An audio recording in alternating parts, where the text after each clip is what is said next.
White Fang, Jack London. Read by Phil Humphries. Part 2, Chapter 3. The Grey Cub. He was different from his brothers and sisters. Their hair already betrayed the reddish hue inherited from their mother, the she-wolf, while he alone, in this particular, took after his father. He was the one little grey cub of the litter. He had bred true to the straight wolf stock. In fact, he had bred true to old One-Eye himself, physically, with but a single exception, and that was he had 2 eyes to his father's 1. The grey cub's eyes had not been open long, yet already he could see with steady clearness, and while his eyes were still closed, he had felt, tasted, and smelled. He knew his 2 brothers and his sisters very well. He had begun to romp with them in a feeble, awkward way, and even to squabble, his little throat vibrating with a queer rasping noise, the forerunner of the growl, as he worked himself into a passion. And long before his eyes had opened, he had learned by touch, taste, and smell to know his mother, a fount of warmth and liquid food and tenderness.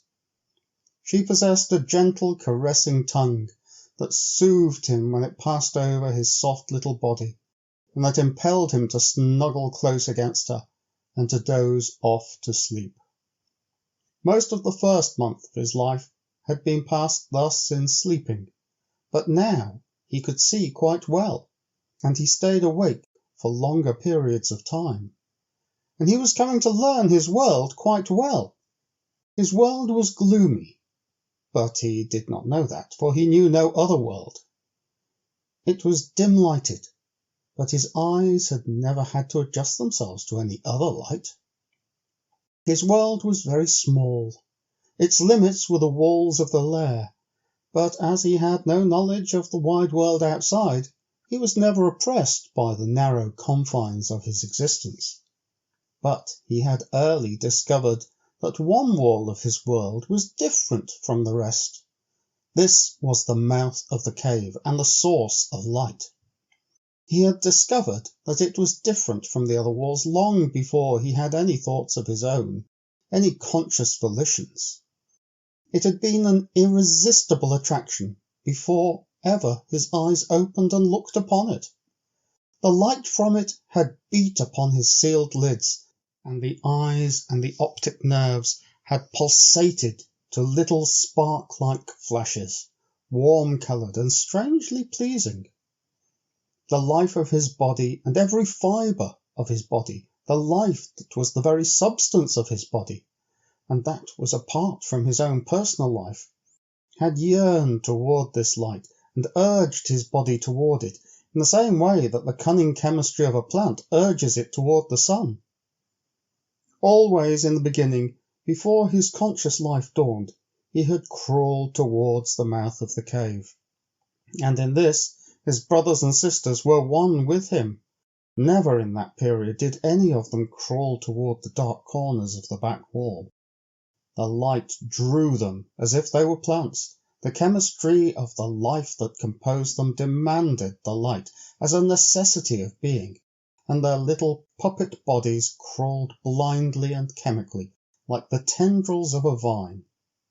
Later on, when each developed individuality and became personally conscious of impulsions and desires, the attraction of the light increased. They were always crawling and sprawling towards it and being driven back from it by their mother. It was in this way that the grey cub learned other attributes of his mother than the soft, soothing tongue.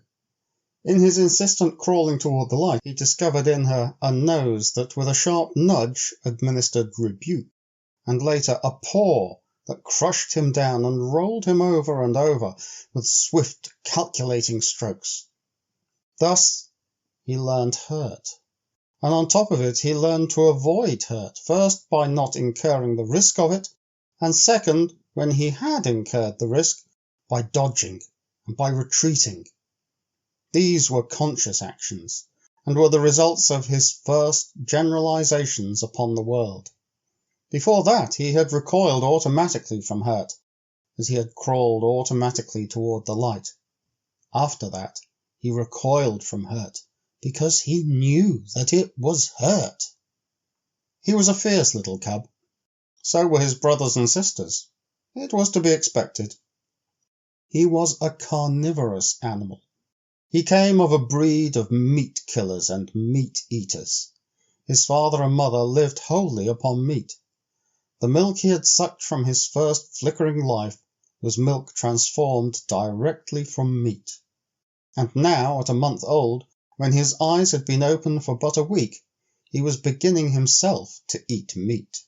Meat half digested by the she-wolf and disgorged for the 5 growing cubs that had already made too great a demand upon her breast. He was, further, the fiercest of the litter. He could make a louder rasping growl than any of them. His tiny rages were much more terrible than theirs.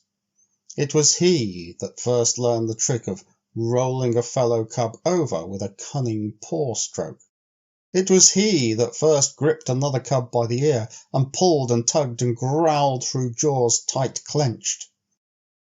And certainly it was he that caused the mother the most trouble in keeping her litter from the mouth of the cave.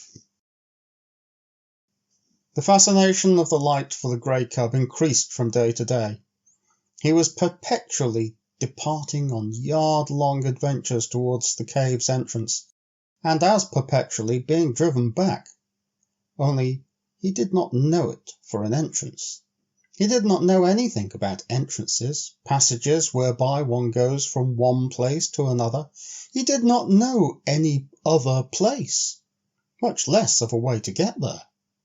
So to him the entrance of the cave was a wall of light.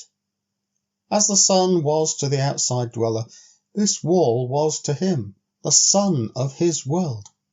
It attracted him as a candle attracts a moth. He was always striving to attain it. The life that was so swiftly expanding within him urged him continually toward the wall of light. The life that was within him knew that it was the one way out, the way he was predestined to tread. But he himself did not know anything about it. He did not know there was any outside at all. There was one strange thing about this wall of light. His father, he had already come to recognize his father as the one other dweller in the world, a creature like his mother who slept near the light and was a bringer of meat. His father had a way of walking right into the far white wall and disappearing. The grey cub could not understand this. Though never permitted by his mother to approach that wall, he had approached the other walls and encountered hard obstruction on the end of his tender nose. This hurt, and after several such adventures, he left the walls alone. Without thinking about it, he accepted his disappearing into the wall as a peculiarity of his father, as milk and half-digested meat were peculiarities of his mother.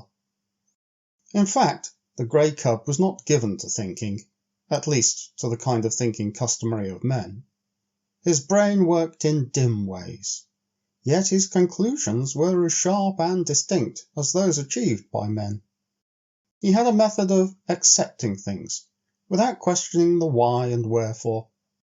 In reality, this was the act of classification. He was never disturbed over why a thing happened. How it happened was sufficient for him. Thus, when he had bumped his nose on the back wall a few times, he accepted that he would not disappear into walls.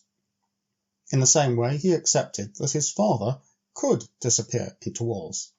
But he was not in the least disturbed by desire to find out the reason for the difference between his father and himself. Logic and physics were no part of his mental makeup. Like most creatures of the wild, he early experienced famine. There came a time when not only did the meat supply cease, but the milk no longer came from his mother's breast. At first the cubs whimpered and cried, but for the most part they slept. It was not long before they were reduced to a coma of hunger. There were no more spats and squabbles, no more tiny rages or attempts at growling, while the adventures toward the far white wall ceased altogether. The cubs slept, while the life that was in all of them flickered and died out. One Eye was desperate. He ranged far and wide, and slept but little in the lair that had now become cheerless and miserable. The she-wolf, too, left her litter and went out in search of meat. In the first days after the birth of the cubs, One Eye had journeyed several times back to the Indian camp and robbed the rabbit snares. But with the melting of the snow and the opening of the streams, the Indian camp had moved away, and that source of supply was closed to him. When the grey cub came back to life and again took interest in the far white wall, he found that the population of his world had been reduced. Only one sister remained to him. The rest were gone. As he grew stronger, he found himself compelled to play alone, for the sister no longer lifted her head nor moved about.